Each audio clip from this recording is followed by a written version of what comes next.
하나님 아버지 감사합니다. 부족한 이 종을 귀한 목양교회로 인도하시고 또 세워주셔서 주님 주신 귀한 말씀으로 은혜 나누게 하시오니 감사합니다.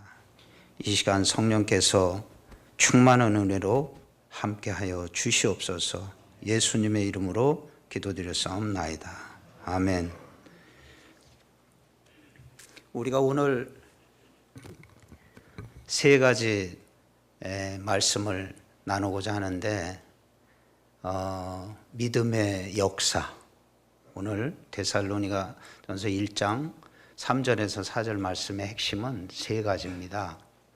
믿음의 역사, 사랑의 수고, 또 소망의 인내, 또 하나님께서 우리를 택해 주셨다는 아주 귀한 말씀인데요.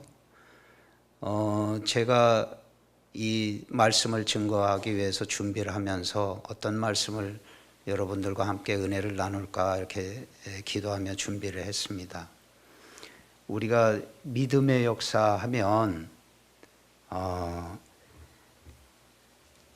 내가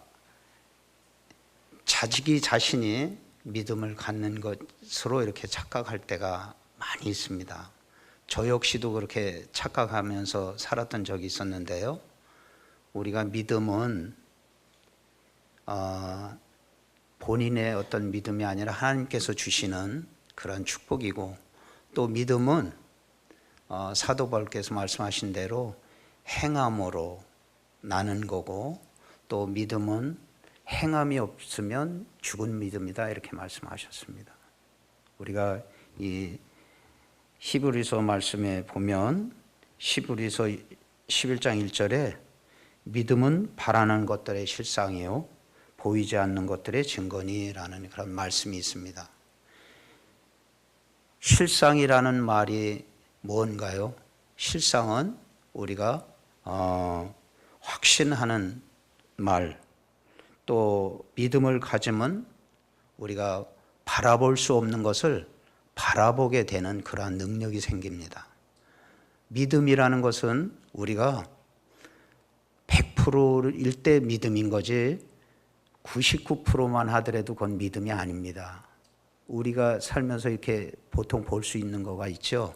물이 99도에서 끓지 않지 않습니까? 안 끓죠, 물은. 100도가 될 때 비로소 물은 끓게 됩니다. 믿음이라는 역시 믿음은 100%의 믿음이지 99.99%의 믿음도 믿음이 아닙니다. 우리의 믿음을 가지면 주님께서 우리에게 말씀하시기를 저 산을 들어서 바다에도 옮길 수 있다고 그렇게 말씀을 하셨습니다. 놀라운 것, 우리가 바라볼 수 없는 것을 바라보게 되는 것이 믿음이라고 하셨습니다. 야고보서 말씀에 야고보서 2장 26절 말씀에 보면 행함이 없는 믿음은 죽은 믿음이다 이렇게 하고 말씀하셨습니다. 행함이 있을 때에 우리가 하나님을 기쁘게 할 수 있는 거죠. 믿는다고 하면서 행함이 없는 믿음은 정말 그건 참된 믿음이 아닙니다. 거짓된 믿음이라고 말씀드릴 수 있습니다. 믿음은 하나님을 기쁘시게 하는 겁니다. 나를 기쁘게 하는 것이 아니고 오직 하나님을 기쁘시게 하는 것이 믿음이고 참 믿음입니다. 이것이 이러한 자녀되고 구원을 받을 수 있고 상급받을 수 있는 것이 진정한 믿음입니다. 어느 시골 마을에 비가 안 와서 농사 짓기가 참 어려운 상황이 돼서 시골교회, 농촌 시골교회에서 장로님들과 집사님들 많은 분들이 이렇게 모여서 하나님께 간절히 기도를 했어요. 비가 오게 해달라고. 그래야 농사 지을 수 있기 때문에 하나님 농사 지을 수 있도록 도와주시옵소서 하고 간절히 기도했는데, 기도하는 중에 어느 소녀아이가, 어린아이가 우산을 들고 오는 걸 보고 장로님이 얘야 비도 안 오는데 왜 우산을 들고 오니 하고 장로님이 그 소녀한테 얘기를 했습니다. 그랬더니 소녀가 뭐라고 그러냐면, 장로님 지금 하나님께 비 오게 해달라고 간절히 기도하는데 장로님은 왜 우산 안 가져오셨어요? 우리가 우리한테 질문하는 겁니다. 우리가 기도하면서 간절히 기도하면서 행함이 없습니다. 비 오게 해달라고 간절히 하나님께 간구하고 기도했으면 확실히 믿고 소녀처럼 우산을 드는 행함이 있어야 되는데 우리는 기도만 하면서 행함이 없습니다. 그러한 믿음은 사도 바울께서 말씀한 대로 죽은 믿음입니다. 미국의 한 대학에서 얼마 전에 여러분들이 언론에서 접해서 아시겠는데 미국 한 대학에서 권총으로 7명을 죽이는 그런 사건이 있었습니다. 7명의 인질을 잡고 한 명 한 명씩 부르면서 종교를 물었습니다. 어떤 종교인가? 너 예수 믿냐 안 믿냐 하고 물었습니다. 그 인질, 첫 번째 인질이 나오면서 권총을 들이대고 너 예수 믿느냐 안 믿느냐 하고 밑에 예수 믿는다고 하면 총으로 쏴서 죽이는데 I'm not Christian이라고 하면 예수 믿지 않는다고 그러면 자기가 목숨을 구할 수 있고 살 수 있는데 그 청년은 I'm Christian, 나 예수 믿는다, 나는 크리스찬이다 하고 한 바람에 머리에 총을 대서 쏴서 죽였습니다. 그 인질들이 6명이 다 봤습니다. 두 번째 인질, 세 번째 인질도 너 종교가 뭐냐 그랬을 때 예수 믿는다고 그러면 죽는 것을 눈앞에서 봤는데도 불구하고 난 I'm Christian, 나는 크리스찬이다라는 얘기를 떳떳하게 얘기를 해서 죽고 또 죽었습니다. 여러분들과 제가 그 상황에 있다면 나 예수 믿습니다라고 해서 죽겠습니까? 아니면 I'm not Christian, 나 예수 믿지 않습니다 해서 살겠습니까? 이 청년들의 믿음이 진짜 믿음입니다. 나는 예수 믿는다고 해서 죽을지라도 나는 예수 믿습니다 하고서 총에 맞아서 죽었습니다. 첫 번째 친구는 그런다 하더라도 두 번째, 세 번째 죽은 크리스찬들은 그 청년은 예수 믿는다고 그러면 죽는 걸 눈앞에서 봤는데도 불구하고 나는 예수 믿습니다 하고 고백하고 기꺼이 죽었습니다. 그들은 천국의 소망을 두고 확실하게 예수 그리스도를 나의 구주로 영접하고 확실히 믿었던 100% 믿은 믿음입니다. 99%만 믿어도 그런 얘기는 할 수 없습니다. 머뭇거렸을 겁니다. 그러나 나는 떳떳하게 크리스찬입니다 라고 해서 죽어갔습니다. 우리 생각해 볼 사항입니다. 또 한 비슷한 사례인데 한 법정에 권총 살인 사건이 있어서 그 범인이 잡혔습니다. 그 부인이 자기 아들을 희생당하고 이 권총으로 죽인 그 범인이 자기 아들을 사랑하는 외아들을 죽였는데 울부짖으면서 법정에서 당신은 내 아들을 죽인 살인범이라고 말도 못하게 울부짖으면서 슬퍼하더니 뭐라고 그랬냐면 판사 앞에서 그러나 저는 예수 믿기 때문에 이 사람을 용서하겠습니다. 그러고 기도하겠습니다. 당신을 위해서 기도하겠습니다. 우리가 그런 말을 할 수 있을까요? 확실한 믿음이 있기 때문에 그 아들을 희생당했으면서도 당신을 기꺼이 용서하고 당신을 위해서 기도하겠습니다라고 말할 수 있었습니다. 우리나라에도 오래전에 사랑의 원자탄이라고 알려진 우리 손양원 목사님, 두 아들을 죽인 원수를 양아들로 삼을 수 있었던 것. 정말 우리에게 그런 믿음이 있을까요? 우리 오늘 믿음의 역사에 대해서 말씀하시는 이 믿음은 아까 말씀드린 대로 100% 정말 확실한 믿음의 그런 걸 확신을 갖고 가져야만 믿음의 역사가 일어난다는 것을 여러분들이 아시기 바랍니다. 몸에 좋은 것이 보약이 몸에 좋은 것이 쓰다고 그러죠. 복음은 쓴 겁니다. 우리가 해피하고 엔조이하고 즐겁게 가질 수 있는 것이 복음이 아닙니다. 복음은 쓴 보약처럼 쓴 겁니다. 자기 중심적인 것이 아닙니다. 하나님 중심적인 것이 복음입니다. 또 믿음은 하나님을 기쁘시게 하는 거라고 했습니다. 나를 기쁘게 하는 것이 믿음이 아니고 또 나를 좋게 하고 기쁘게 하는 것이 복음이 아닙니다. 내 이웃에게 사랑을 주고 전하는 것이 여러분들의 복음입니다.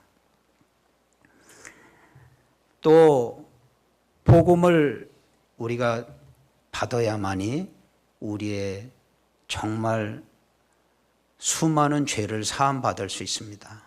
복음을 우리가 접하지 않으면 죄 사함을 받을 수가 없습니다. 또 복음이 없으면 믿음의 역사가 일어나지 않습니다. 우리는 그 나폴레옹에 대한 전기를 제가 얼마 전에 이렇게 읽은 적이 있었는데요. 오스트리아의 그 펠드리히라는 조그만 도시가 있었는데 나폴레옹에게는 그 도시를 점령해야만이 다른 나라를 침공하고 가는데 유리한 지역이라서 펠드리히를 점령하기 위해서 프랑스군 나폴레옹 군대가 그 시를 이렇게 포위를 했습니다. 그날이 부활주일이었는데 그 시가 이제 풍전등화격으로 점령당하는 일보 직전에 있었어요. 그래서 그 펠드리시의 의회 의원들이 긴급 소집이 돼가지고 우리가 항복을 하자, 많은 희생자를 내고 전투하고 저들한테 죽고 끝내는 점령당하고 항복할 수밖에 없는 상황이 되니 나폴레옹 군대한테 우리는 항복을 하자 했더니 한 사제가 일어나셔갖고 하는 얘기가 우리 인간적으로는 그럴 수밖에 없다. 항복할 수밖에 없겠지만 오늘 부활주일인데 우리는 변함없이 교회 종을 울리고 하나님을 찬양하면서 하나님께 간절히 우리 이 도시를 우리의 생명을 구해 주시라고 하나님께 우리 간절히 믿음을 갖고 기도를 하십시다 하고 사제가 한 분이 얘기를 했습니다. 의회에서. 그랬더니 의회 모든 사람이 그 사제의 말대로 그렇게 하십시다. 그날 부활주일인데 아주 부활주일에 종을 우렁차게 종을 치고 또 우렁차게 부활주일날 하나님을 찬양하는 찬송을 부르고 아주 큰 목소리로 찬송을 불렀어요. 얼마 후에 놀라운 사건이 벌어졌어요. 나폴레옹 군대가 퇴각을 한 거예요. 그 왜 퇴각을 했는가 봤더니 나폴레옹 군대 진지에서 막 설왕설래하고 막 갈팡질팡하고 군대들이 그랬는데 오스트리아 군대가 대병력이 구원병이 온 걸로 찬송 소리가 그렇게 우렁차게 들리고 그러니까 대구원병력이 온 걸로 알고 나폴레옹 군대가 퇴각을 한 겁니다. 이 우리의 인간의 생각으로는 항복할 수밖에 없는 것을 하나님을 의지하고 기도하며 간절히 기도하고 찬송을 불렀더니 어떤 역사가 일어나는 겁니까? 인간이 상상할 수 없는 그 점령당하고 죽을 수밖에 없던 그런 상황에 풍전등화의 그 도시가 하나님의 은혜로 살게 된 겁니다. 그것이 믿음입니다. 이것이 믿음의 역사입니다.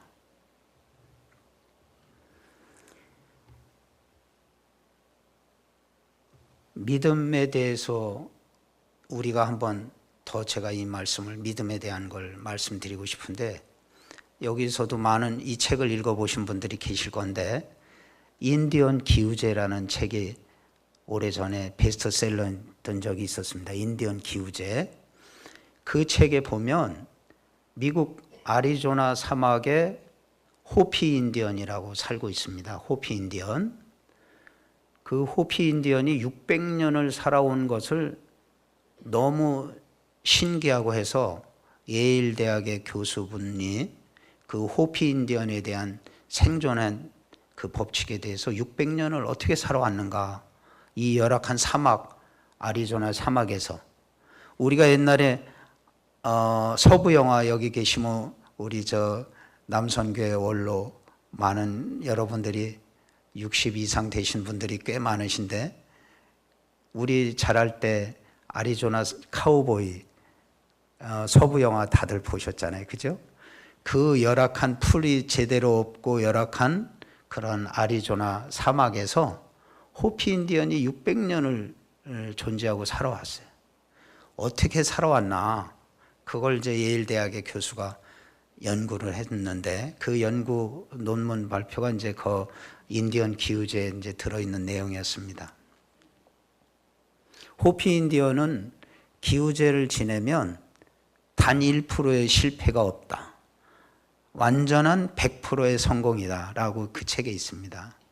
왜 기우제를 지냈는데 실패가 없이 완전하게 100% 성공했을까요? 그 답은 그들에게는 시간의 개념도 없었고요. 기우제를 지내면 100% 비가 온다고 믿었지, 비 안 온다고 한 거는 그들은 상상할 수도 없고 생각도 아예 안 했다는 거죠. 그러니까 기우제를 지내면 100% 비 온다. 그러니까 시간의 개념 없이 비가 올 때까지, 비가 내릴 때까지 기우제를 지내니까 단 1%의 실패가 없었던 거죠. 비가 올 때까지. 믿음은 그겁니다. 우리가 간절히 기도하면 이루어질 때까지 끝까지 기도를 하시는 것이 믿음입니다. 그래야 믿음이 역사하는 겁니다. 우리 또 위대한 폰도시의 하루라는 책에 보면 폰도시가 그 실망을 해가지고 막 차를 몰다가 어떤 그 상수리 나무에 차가 추돌이 돼가지고 그 사람의 영혼이 이제 하늘에 떠나서 일주일을 이렇게 여행을 하는 거가 폰도시의 위대한 하루의 책 속에 나오는데, 마지막 날 가브리엘 천사를 만납니다. 하늘에서.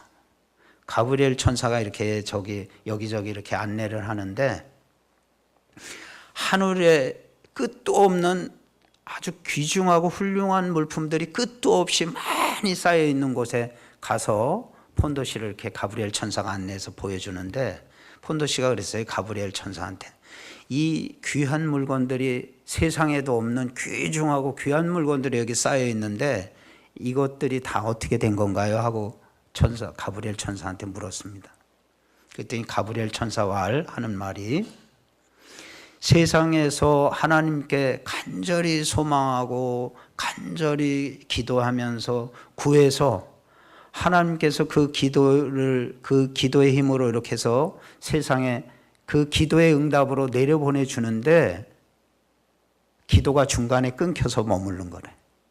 기도를 타고 내려가서 내려주는데 중간에 기도가 끊겨가지고 멈춰진 물건들이란 얘기예요. 그러면서 가브리엘 천사가 하는 얘기가, 기도는 끝까지 이루어질 때까지 하는 거다. 호피 인디언들이 애리조나 사막에서 기우제를 할 때 비가 올 때까지 했습니다. 비가 올 때까지. 그러니까 우리 손에 쥐어질 때까지, 이루어질 때까지, 응답받을 때까지 기도하시는 것이 확실한 믿음입니다. 믿으시면 아멘 하시기 바랍니다. 네. 그것이 확실한 믿음이라는 믿음의 역사를 말씀드린 거고요. 두 번째로 우리 오늘 말씀에 사랑의 수고에 대해서 말씀이 있습니다. 사랑의 수고는 요한복음 13장 34절 말씀에, 새 계명을 너희에게 주느니 서로 사랑하라. 내가 너희를 사랑한 것 같이 너희도 서로 사랑하라 라는 말씀이 있습니다. 사랑의 열매는 달콤한 것이 아니라 많이 쓰기도 하고 아프기도 합니다. 죄송합니다. 제가 감기 기운이 어제 그저께부터 있어가지고 결혼하는 것이 나를 위해서 결혼한다 하고 많은 젊은이들이 요즘 결혼을 왜 하느냐 하고 물어보면 자기 행복을 추구하기 위해서 결혼한다고 하는 친구들이 80% 이상이 된다고 그래요.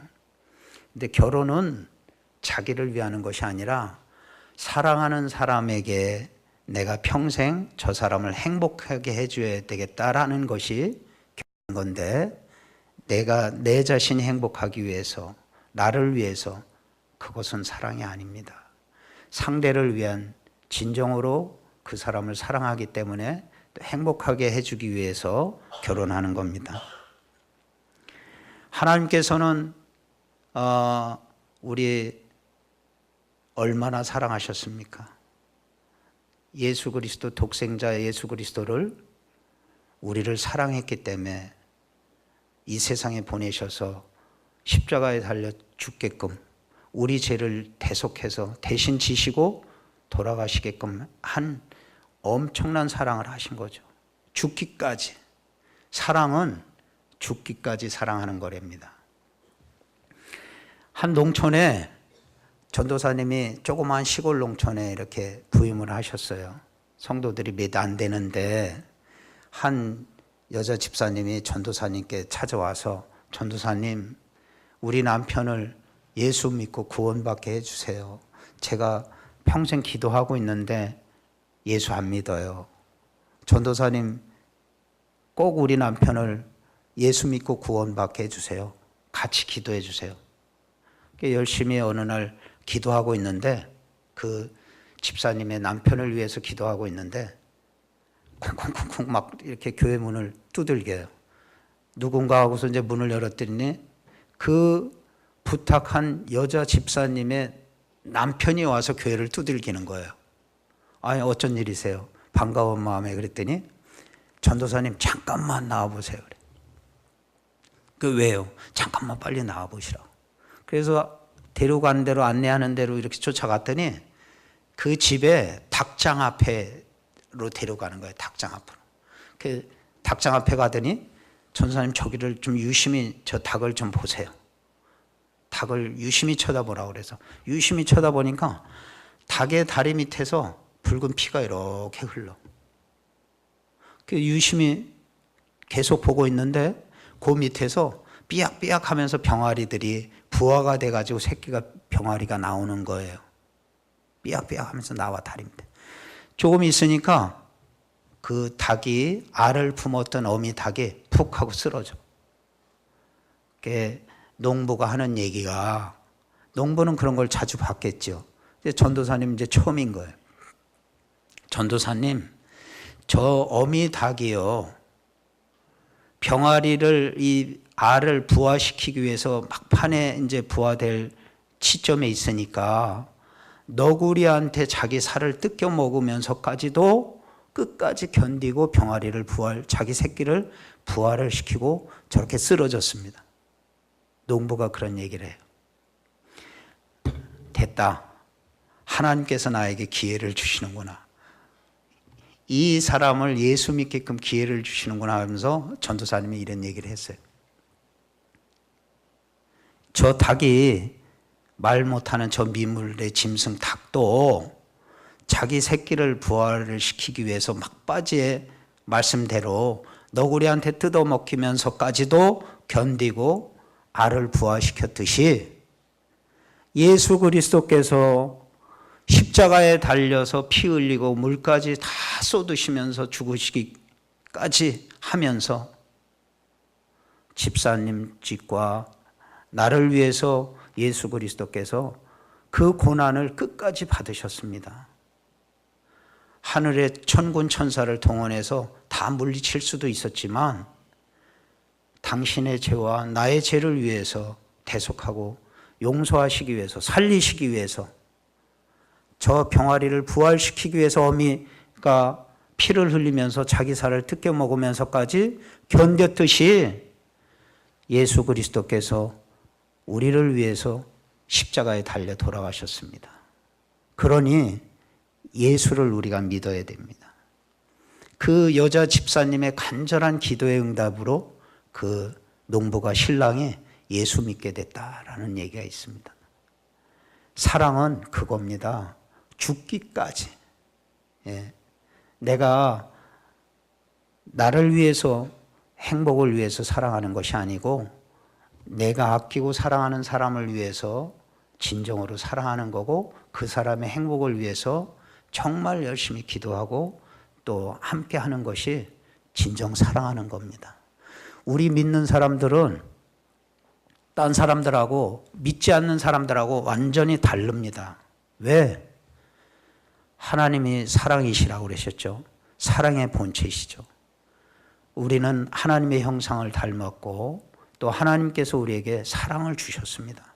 예수 그리스도의 생명을 우리에게 주셨습니다. 예수 그리스도의 생명으로 피값으로 산 우리들입니다. 우리들은 그러므로 사랑해야 되는 겁니다. 사랑을 해도 되고 안 해도 되는 것이 아니고 우리는 필연적으로 사랑해야 됩니다. 사랑하라 하는 것은 또 사도 바울이 그랬죠. 너희의 착한 행실로 하나님께 영광을 돌리라, 그런 말씀이 있었습니다. 우리가 착한 행실은 뭡니까? 감사하고 사랑할 때 나오는 행실입니다. 사랑하지 않으면 남에게 베풀질 않죠. 여기서 보니까 주보에서 제가 잠깐 기다리면서 보니까 서울역 해돋는 마을을 12월 27일 날 바포봉사 가시는 걸로 되어 있는데요. 화요일 날. 저희는 그 10년 전부터 김원일 목사님, 해돋는 마을의 김원일 목사님이 서울역 노숙인 선교회 이제 1대 회장이고 제가 2대 회장을 이제 했습니다. 역임을 했습니다. 그래서 10년 넘게 이제 서울역에서 사역을, 노숙인들과 쪽방촌 노인들에게 복음 전하고 또 그들을 먹이고 입히고 하는 사역을 하고 있습니다. 화요일 날 해돋는 마을 오시는데 이제 저희는 금요일 날 서울역에서 빨간밥차가 가서 노숙인들과 서울역 쪽방촌 어르신들, 노인들 모시고 이제 급식을 합니다. 저희가 서울역에서 10년 전에 이제 김원일 목사님도 천막을 치고 광장에서 예배 드리고 그러는데 그 당시에는 노숙인들이 별로 예수 믿는 사람들이 별로 없었어요. 지금은 200여 명, 300명 가까이 예수를 믿어요. 천막 치고 하면 예배 드리러 와요. 왜 그러냐면 제가 언젠가 이렇게 KTX를 타려고 가방을 들고 서울역에 이렇게 가는데 휘청휘청 뭐 하는 척하면서 술이 잔뜩 찬 노숙인이 휘청휘청 하면서 걸어와요. 그랬더니 목사님 그러면서 반가워하면서 제가 들고 있는 가방을 뺏어요. 아유 됐어. 왜 그래? 그래. 됐어. 1, 2 주세요. 제가 KTX 타는 데까지 술 취해가지고 그 제대로 걷지도 못하는 친구가 제 가방을 들어다 준다는 거예요. 왜 그러냐? 10여 년 전에는 예수 믿는 노숙인들이 별로 없었고 지금 많다고 지금 말씀드렸는데 그들에게 사랑을 줬기 때문에 그래요. 밥을 주고 추울 때 입히는 옷을 주고 또 아프면 병원을 보내고 치료하게 하고 많은 의사분들 모셔서 메디컬 미션 하도록 하고 그런 사랑을 그들한테 이렇게 계속 끊임없이 주고 했더니 그들이 그 제대로 걷지 못하는 술 취한 노숙인이 제 가방을 뺏어서 열차 타는 데까지 들어다 주겠다라는 그 따뜻한 사랑을 저한테 주더라고요. 노숙인들이 많이 변화됐습니다. 전에는 1명, 2명만 있어도 코를 막 그 악취에 힘들었고요. 눈이 따가웠어요. 메탄가스 때문에. 몇 년이고 씻지 않았던 몸이잖아요. 그러니까 때가 몇 센치 정도로 두꺼운 갑옷을 입은 정도로 그렇게 되는데, 때뿐이 아니라 그 몸에서 배출하는 것까지 그것이 다 뭉기고 하니까 그 더러운 것으로 갑옷을 입듯이 된 거예요. 그러니 한두 명만 들어오면 아주 코를 막아야 할 정도고 눈이 따갑고 했었어요. 얼마나 지독한지. 그걸 천막을 젓고 겨울에는 천막 바람막이 바람 들어오지 않게끔 막아놓으니까 얼마나 냄새가 더 지독해요. 봉사자들이 오면 밥을 못 먹더라고요. 이게 비유가 상해서. 그런데 그것이 1년 가고 2년 가고 그러니까 그 냄새가 그리워지고 그 냄새가 익숙해지고 그래요. 한센병 재활촌에서 중국에서 선교하는 김효석 선교사라는 분이 계신 그 간증집을 제가 봤는데, 김효석 선교사님이 하루는 이 문둥 나환자를 등에 이렇게 고름이 잡혔는데 아직 짜지질 않아요. 완전히 곰지를 않았어요, 이 끝이. 그러니까 그 등을 김효석 선교사님이 그냥 막 빠른 거예요. 한참 빠르니까 이제 고름 끝이 짤 수 있게끔 됐어요. 그래서 그 친구하고 같이 옆에서 이 나환자, 문둥병 환자의 등을 확 짰더니 고름이 탁 튄 거예요. 그 튀어서 이 친구의 얼굴에 딱 묻으니까 우는 거예요, 막. 그 김효석 선교사가 이런 얘기를 했대요. 친구야, 너 고름, 나환자 고름이 네 얼굴에 튀어서 문둥병 나환자가 될까봐, 문둥병 걸릴까봐 우는 거니? 했더니 그 친구 하는 얘기가, 아니, 네가 이 사람 등을 빨고 고름을 빼내려고 열심히 빠를 때 내 곁에 예수 그리스도께서 서 계셨어. 근데 고름이 탁 튀는 순간에 예수님께서 사라져서 아쉬워서 우는 거야. 그렇습니다. 사랑 앞에는 그 무엇도 당할 게 없어요. 예수 그리스도께서 사랑하면 우리와 함께 하신다는 겁니다. 노숙자들이요, 그렇게 밥을 먹이고 뭘 하고 했더니 예수 믿는 사람이 많아졌어요. 한 번은 대한노인회에서 5월 달에 상대적 박탈감이라고 그럴까요? 가정의 달 되면 서울역에 많은 사람들이 이렇게 선물 꾸러미들을 들고 이렇게 가족들이 여행을 가거나 뭐 하는 거. 그러니까 서울역의 노숙인들은 광장에서 생활을 하니까 보죠. 늘 보여. 하루에도 수천 수만 명을 보죠. 그러니까 그들이 더 상대적 박탈감이나 이 허전함이라든가 막 이런 것들이 하니까 술을 더 먹게 돼. 그래서 5월 달에 이제 제가 뭘 만들었냐면 서울역 노숙인들하고 쪽방촌 노인들 위로잔치 행사를 5월 달 가정의 달이면은 서울역에 한 200명 정도 모아놓고 위로잔치를 합니다. 그걸 매년 지금 계속 제가 회장 되면서부터 이렇게 시작을 해서 하는데, 그 노숙인들한테 선물을 나눠주는데, 잔치를 하면 이렇게 선물을 주는데, 한 노숙인이 선물을 받아서 배낭에다 넣고 또 달라고 그러니까 선물 주는 사람이, 아니 아까 받았는데 왜 또 달라고 그러냐 하니까 이제 시비가 붙었어요. 그러다 보니까 가재는 개편이라고 노숙인하고 이렇게 선물 주는 사람하고 다투다 보니까 다른 노숙인들이 막 술 먹은 노숙인이 주먹질까지 한 거예요. 싸움이 막 퍼졌어요. 아수라장만 막 번지는 거예요. 제가 단에 있다가 마이크를 달라고 그래서 딱 한마디 했습니다. 조용히 하고 앉아. 아수라장이 되고 막 집행부에서 막 말리고 막 뜯어 말리고 그래도 더 싸움이 번지고 막 이렇게 확대가 됐는데, 제가 마이크를 들고 조용히 하고 앉아 한마디 했는데 조용해지는 거예요. 이렇게 다 자리로 가서.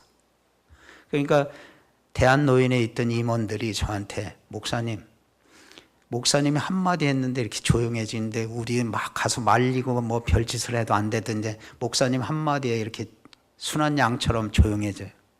제가 딱 한 말씀 드렸어요. 사랑하기 때문입니다. 자기 엄마처럼 먹을 거 주고 입혀주고 아프면 치료하고 하는 사랑하는 그 사랑 때문에 그들이 순한 양이 되는 거예요. 노숙인들이 얼마나 거친 거 아시죠? 해돋는 마을에 가셔서 봉사하시니까 아시죠? 정말 거칠어요. 지금은 많이 좋아졌죠.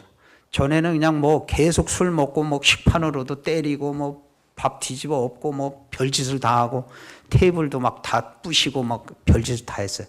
술 취해서. 근데 지금은 그걸 수년 동안 이제 술 취한 사람은 냉정하게 제가 입장도 시키지 말고 밥도 주지 마라. 술에 사람이 미운 것이 아니라 술이 미웠기 때문에 술 깨면 와라. 술 깨면 밥 주겠다. 근데 술 기운이 있어서 사고치고 술 취해서 주정하는 거는 술 기운이 남아있는 동안은 배고파도 된다. 그 규율을 잡아갖고 지금은 술 먹으면 밥 안 주는 걸로 알고 또 술 취하면 입장을 안 시키거든요. 그러니까 이제 그 규율이 많이 잡혔어요. 사랑하는 마음 그들이 알기 때문에 그들이 예수 믿기 시작을 한 겁니다. 한 남자가 이렇게 거리를 걷는데 조그마한 어린아이가 구걸을 하고 동정을 구하는데 그 아이가 너무너무 남루하고 허름한 다 찢어진 그런 옷을 입고 아이가 추위에 떨면서 구걸하는 거예요. 그 신사가 보고 하나님께 이렇게 기도했어요. 하나님, 저 불쌍한 아이가 안 보이세요? 저 어린아이가 동정을 구하고 구걸을 하는데 하나님 안 보이세요? 왜 저 아이를 가만두세요? 저 아이를 도와주셔야죠. 하나님, 저 불쌍한 애를 왜 가만두세요? 그랬더니 하나님께서 뭐라고 이 신사한테 그랬냐면 나는 가만히 있지 않았다. 도와줄 너를 만들었다. 네. 가난은 인간이 만들었습니다. 하나님이 주신 선물이 아닙니다. 가난은 우리가 게으르고 또 나누지 않았기 때문에 가난이라는 것이 있는 거지, 우리가 열심히 하고 또 나누었으면 서로 베풀고 나누면 가난이라는 단어는 없을 겁니다. 가난은 인간이 만드는 거지 하나님이 만든 건 아닙니다. 하나님께서 그 신사에게 얘기하기를 내가 저 불쌍한 어린아이를 그만 놔둔 것이 아니고 너를 지어서 너를 만들어서 내가 그 어린아이를 돕게끔 너를 만들었다, 창조했다. 우리는 왜 존재하냐면 하나님의 말씀을 이루어야 되고요. 하나님 말씀대로 어려운 이들을 도우셔야 돼요. 또 사랑해야 돼요. 또 복음 전해야 돼요. 하나님 말씀대로 우리는 순종하고 살아가야 돼요. 믿는다는 것이 아까 말씀드린 대로 하나님을 기쁘시게 하는 거라고 그랬죠. 나를 기쁘게 하는 것이 아니라 하나님을 기쁘게 하는 것이 진정한 참 믿음이라는 말씀을 드렸습니다.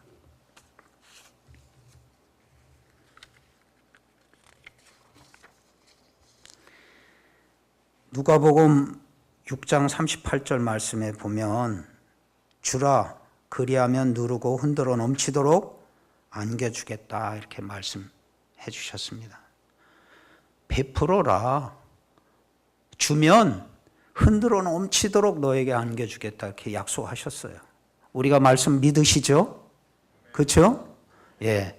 그러면 말씀 믿으시면 우리 이 말씀대로 누가복음 6장 38절에 있는 말씀대로 주어야 됩니다. 나누어 줘야 됩니다. 그러면 흔들어 넘치도록 너에게 채워주시겠다고 약속하셨어요. 우리가 주는 것이 축복이라는 것이 그냥 우리가 추상적으로 나누는 것이 축복의 지름입니다. 주는 것이 행복의 비결입니다. 이런 말이 그냥 우리가 이 사회에서 추상적으로 하는 말로 들을 게 아니라 성경 말씀입니다. 주면 흔들어 넘치도록 너에게 채워주겠다 이렇게 말씀하신 말씀이 여기 있는 겁니다. 저도 어디 가서 강의를 할 때 나누십시오. 또 봉사하세요. 베푸세요. 그것이 행복의 길이고 축복의 지름길입니다라는 얘기를 자주 합니다. 왜? 성경 말씀에 있는 말씀이기 때문에. 주면 흔들어 넘치도록 주겠다, 채워주겠다. 흔들어 넘치도록은 어떻게, 옛날에 아시죠? 우리 이렇게 뒷박이나 말 보면 흔들어 넘치게 하려면 그때 더 들어가게끔 이렇게 막 흔들죠. 그렇죠? 쌀이나 뭐나 할 때 흔들어서 꾹꾹꾹 이게 들어가게끔. 근데 뭐 살짝 해서 하면은 이게 흔들면 쭉 들어가는데 흔들지 않고 살짝 하면 안 하니까 흔드는 거예요. 그렇게 흔들어서 채워지고도 또 넘치도록 주시겠다는 말씀이에요. 주면, 베풀면. 근데 우리 어떻게 살고 있습니까? 제가 수원의 원효센터, 원효교육센터인가 하는데 수원 정자동에 이제 거기를 한 60개월을 다녔습니다.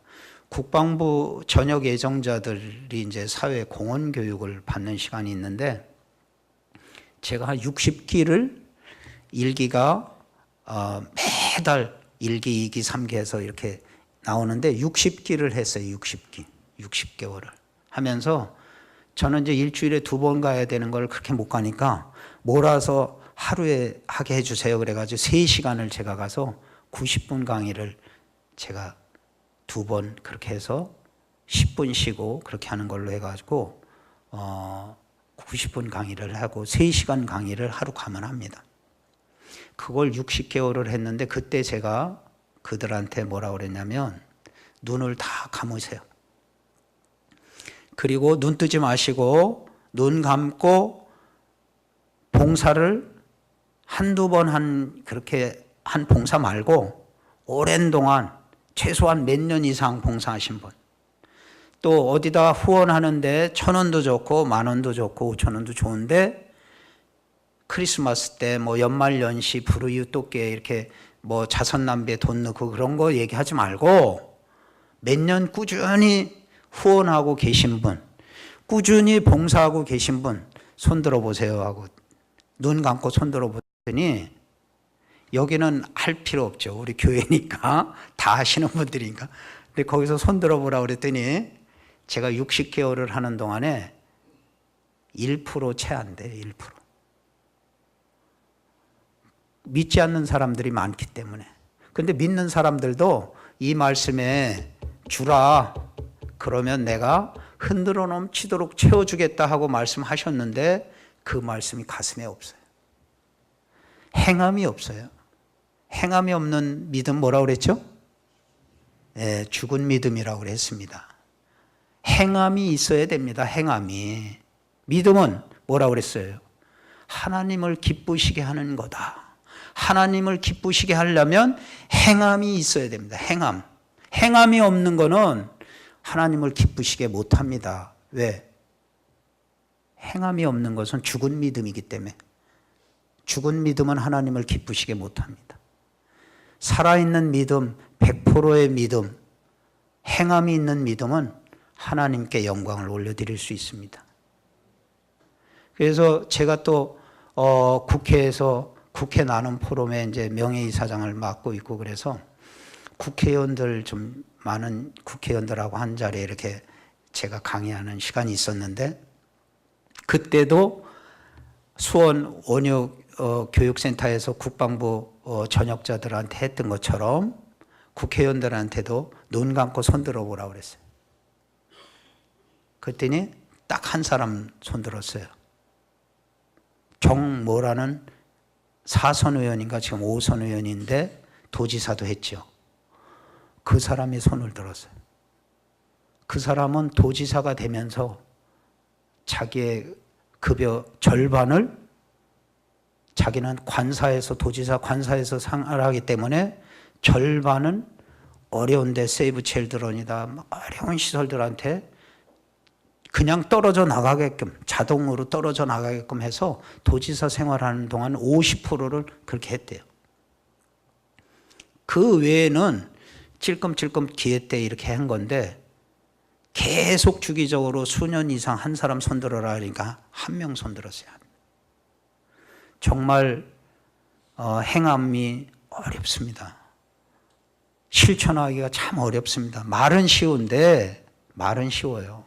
우리 5천만이 다 나누고 베풀고 봉사하고 한다고 말은 하지만 채 1%도 안 돼요. 아까 우리 권사님께서 기도해 주시는데 제가 기도하고 싶은 내용을 많이 한 50% 이상은 그 권사님이 기도하시더라고요. 최 권사님이시죠? 정말 우리나라가 이렇게 어려워진 거는 저는 기도하면서 정말 저도 나라와 민족을 위해서 계속 저는 나라와 민족을 위한 기도가 첫 번째입니다. 또 두 번째는 해외에 나가서 선교하시는 선교사님들 위한 기도가 두 번째고, 나라와 민족을 위해서 계속 기도하는데 저한테 어떤 말씀을 주셨냐면 사랑이 식어서 그렇다. 한번 대한민국을 우리 한번 돌아보시죠. 차디찬 얼음장같이 식었습니다. 사랑이 없습니다. 사랑이 있으면 모든 것 다 허물을 덮고 용서합니다. 고린도전서 13장에 있는 말씀대로 사랑은 모든 걸 다, 모든 허물을 다 덮는다. 근데 사랑이 식으면 그 자리에 뭐가 싹 트나요? 미움과 다툼, 분쟁, 싸움이에요. 사랑이 식으면 미움이 싹 트는 겁니다. 사랑이 깃들면 희생하는 거죠. 양보하는 거죠. 용서하는 거죠. 아까 말씀드린 대로 사랑은 나의 행복이 아니라 내가 사랑하는 사람의 행복을 위해서, 나라와 민족의 행복을 위해서 기도할 거고 나눌 건데 우리가 나눔이 없어요. 대한민국이 사랑이 너무 식었어요. 저한테 말씀 주신 거예요. 제가 어저께 아침에 그 사랑에 대해서 글을 썼어요. 사랑은 하나님의 본체신데 마귀가 제일 무서워하는 게 사랑이에요. 마귀는 미움이라는 도구를 갖고 다녀요. 분내고 성내고 다투고 싸우고 그런 것이 마귀가 가지고 다니는 건데 사랑이 깃들면 마귀가 깃들 수가 없어요. 마귀가 제일 겁내는 게 사랑이에요, 사랑. 또 마귀가 겁내는 건 뭐냐? 감사. 감사하고 사랑하는 데에서는요, 싸움이 없어요. 이렇게 아수라장처럼 싸늘하게 싸움이 없어요. 대한민국은 사랑이 식어서 그래요. 또 감사가 없어서 그래요. 감사할 줄 모르고 사랑할 줄 모르고 미움과 시기와 투쟁, 싸움. 결론은 뭐냐면 아까 권사님 말씀대로 우리가 더 기도해야 되는 거예요. 우리 오수철 장로님께서 그랬죠. 우리가 더 기도해야 된다. 정말 우리 믿는 자로서 우리가 저의 잘못입니다 하고 하나님께 각성하고 회개하고 기도하는 것이 우리가 해야 할 맡은 바 사명이고 본분이고 우리가 해야 됩니다. 이 나라 이 민족을 사랑한다면, 진정으로 사랑한다면 할 것은 우리가 기도입니다. 그리고 감사하고 나눠야 됩니다. 나누지 않기 때문에 감사할 줄 모르니까 감사가 감사를 불러오고 사랑이 사랑을 불러오는데 반대가 뭡니까? 미워하는 거죠. 미움은 미움을 불러오잖아요. 그렇죠? 미움이 계속 쌓이면 어떻게 돼요? 싸움밖에 없잖아요. 싸움. 지금 이 나라가 사랑이 식었기 때문에, 사랑이 식으면 마귀가 제일 좋아해요. 싸움이 일기 때문에. 우리가 열심히 기도하면서 사랑해야 됩니다. 내가 굶주리고 배고플 때, 내가 병들었을 때, 내가 외롭고 갇혔을 때 너는 그때 무엇을 했냐고 주님께서 오셔서 우리들에게 질문한다면 내가 배고프고 힘들고 외롭고 춥고 고생할 때 너는 그때 뭐 했냐? 제가 인천에서 지금도 주안역에서 한 8년 됐습니다. 주안역 남광장에서 무료급식을 천막을 치고 무료급식을 하고 또 부평역 북광장에서 천막을 치고 무료급식을 하는 거는 이제 9년이 됐고 주안은 8년 정도 됐는데 맨 처음에는 이제 주안장로교회 나겸일 목사님하고 사역을 같이 했었습니다. 근데 제가 거기서 무료급식을 하던 한 2년쯤 경과됐을 때 1월인데 추운 겨울인데 한 노숙인이 청바지가 이 아랫도리가 다 찢어져 가지고 보이지 말아야 할 중요한 부분까지도 다 보이고 막 너덜너덜 찢어졌어요. 근데 씻지를 않고 몇 년을 씻지 않았으니까 냄새가 지독하니까 1월 달이니까 바람막이를 했잖아요. 천막에 바람 못 들어오도록 안 춥도록 이렇게 바람막이. 근데 그 친구가 들어와서 밥을 먹으니까 막 코를 잡아야 할 정도고 냄새가 지독하니까 할머니 할아버지들 독거 어르신들이 주로 많은데 그분들이 그 청년을 나가라고 그런 거야. 나가서 밥 먹으라고. 그 아이가 20대 청년인데 그 아이가 주안역 1번 출구 나오는 데서 화단에 이렇게 못 들어가게끔 막아놓은 철장 있죠. 이렇게 쇠로 막아놓는데 거기하고 아스팔트하고 경계석 요런 조그만한 거 여기 쇠가 지나고 경계석 요만한 돌 경계석이 쭉 화단을 보호하는 경계석인데 요만큼밖에 안 돼. 엉덩이 앉을 간신 고개를 쪼그리고 앉아서 덜덜덜덜 떨면서 밥을 먹는데 눈물이 나더라고요. 그래서 봉사하는 권사님들한테 권사님 저 친구 밥 먹고 밥이 떨어질 때 되면 또 갖다 주고 떨어질 때 되면 또 갖다 주세요. 미리 갖다 주면 국도 식고 밥도 식으니까 따뜻한 밥으로 그래 주세요. 3그릇 4그릇을 먹어요. 그런데 그 아이가 그 달에 얼어서 죽었어요. 얼어서 빳빳하게 얼어서 죽었어요. 벤치에서 누운 채로 그대로 얼어서 죽은 거예요. 제가 인천 기독신문에다가 우연히 기독신문 기자가 와서 저를 인터뷰하는데 밥차 현장에서 주안역에서 인터뷰하는데 그 친구 생각이 탁 나. 제가 목회자들한테 그랬습니다. 신문에 주님께서 오셔서 내가 춥고 배고프고 병들고 외롭고 힘들 때 너희들은 뭐 했는데? 너희들은 뭐 했는데 그때? 그렇게 우리 목회자들한테 얘기한다면 뭐라고 얘기하겠습니까? 뭐라고 드릴 말씀이 있겠는가?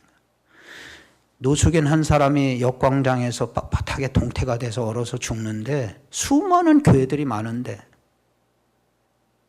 밥 한 끼라도 먹이고 청바지 하나라도 제가 그 아랫도리가 다 찢어져서 청바지를 하나 그 지하 상가에 가서 사다가 풍덩한 거 사다가 입혔어요. 야, 이게 남자가 이거 보이지 말아야 할 부분도 다 보이고 그러니까 이거 갈아입어라 그러고. 그리고 청자켓을 입히려니까 안 입어요. 그 왜 안 입니? 이거 추운데 받고 입지. 그랬더니 우리 엄마가 나를 못 알아볼 거래. 정신 이상이 돼서 나온 거예요. 그 친구가. 그러더니 끝내 죽었어요. 우리한테 말씀하십니다. 내가 춥고 병들고 배고프고 힘들 때 너는 그때 뭐 했는데?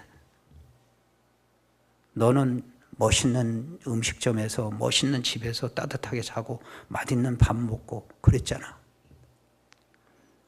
아버지여, 손끝에 물 한 방울만 적셔서 내 혀를 식혀주십시오 하고 부자가 했을 때 너는 세상에서 호강했잖냐. 너 다 할 거 다 했잖냐. 그런 말씀 안 듣는 저와 여러분이 되시기를 진심으로 바랍니다. 끝으로 소망의 인내 말씀을 묵상하도록 하겠습니다. 소망의 뜻은 머무른다는 뜻이고요. 또 소망은 우리가 바라보는 건데 소망은 인내심을 요구합니다. 끝까지 인내하면서 머무르고 또 바라보고 하는 것입니다.